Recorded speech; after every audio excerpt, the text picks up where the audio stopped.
street. Elmo's so happy to see you. Hey everyone! So as people in my community know, I was working on a video review of one of my all-time favourite games, Toonstruck. Sadly, I had to take a break from editing it, and when I went back to finish it, the file had corrupted and I lost the video completely. So, I decided to start over, but this time with more feeling and on a subject that is very close to my community's heart. So, let us talk about Elmo. Yes, you heard me correctly. For some reason, in the middle of 2020, I played Elmo's Letter Adventure, and for some odd reason, it just became a thing for me. As you can guess, Elmo's Letter Adventure is an edutainment video game starring Sesame Street's lovable red child Elmo. It was released for the Nintendo 64 and PlayStation in 1999 and sees a bunch of your favourite characters sending Elmo out to find certain letters for no real reason. There doesn't need to be one, you're just out hunting down those letters.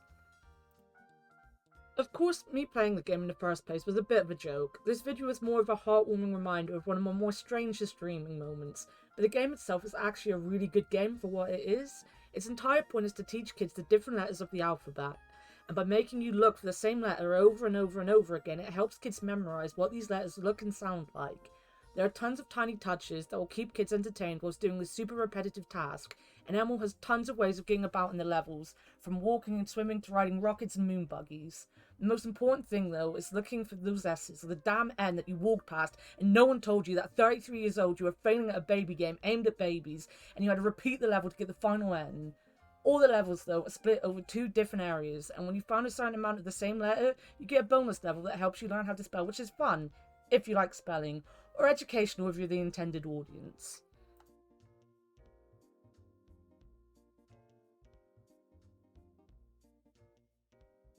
As you can guess, there isn't anything super challenging about the game. As a game for preschoolers, a 33-year-old playing the game is going to have no trouble finding the letters, but even 20 plus years later, I feel the game is pretty good for teaching younger kids something as important as the alphabet.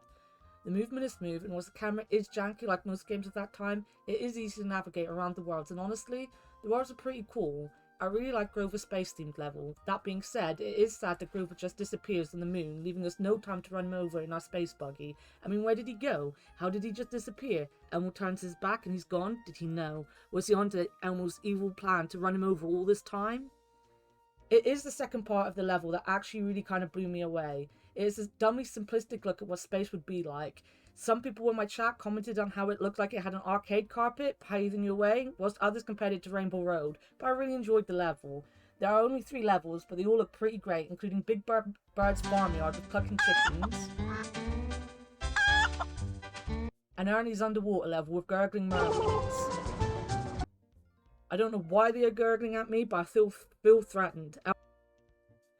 Talking of feeling threatened, this game sometimes has a glitch where Ernie will T-pose you and lock you out of playing the game any further.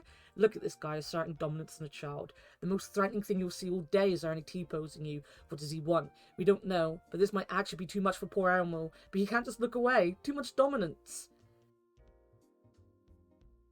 The game does have a sister game that focuses on numbers instead. It has a few different characters and different games to play. For some reason the game doesn't let me play Ernie's stage, and at this point I can only imagine that this is some anti-game stance that Ernie has taken, where he T-poses you till you run out of air to die, then promises to take you to a carnival just to take that away too. What did the games do to hurt you, Ernie? What did they do?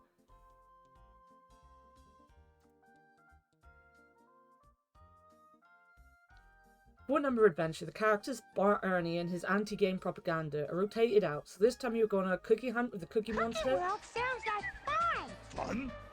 Fun? You just wait and see how much fun! Come on! If you want to go to Cookie World with me, press one of these buttons. And of course, when numbers are involved, we have to have a visit to the Count's home, where he can help us learn about his favourite thing in the world, counting. Or just finding the number 6 a bunch. Welcome to my castle. You will find some of my very favorite numbers here.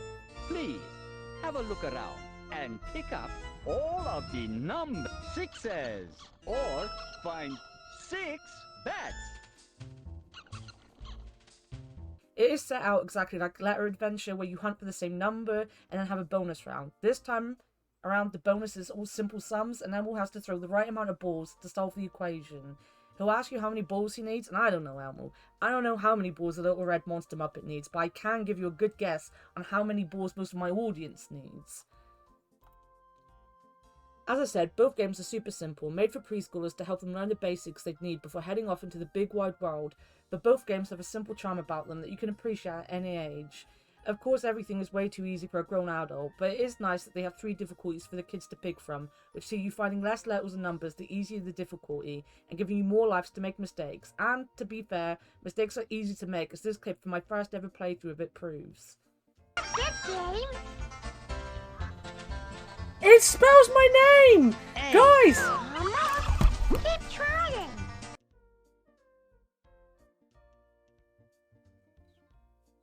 There isn't much to explore in these levels, but there is enough for it to seem massive to a child. I've said before, it is very bright. The levels, even if they're meant to be darker, tend to be lightly lit, and you get plenty of hints and reminders from the characters on what letter you are looking for. Various objects in the background move, make noises, and are interactable to make the game fun for kids to explore, and honestly, it holds up as a game even 20 plus years on.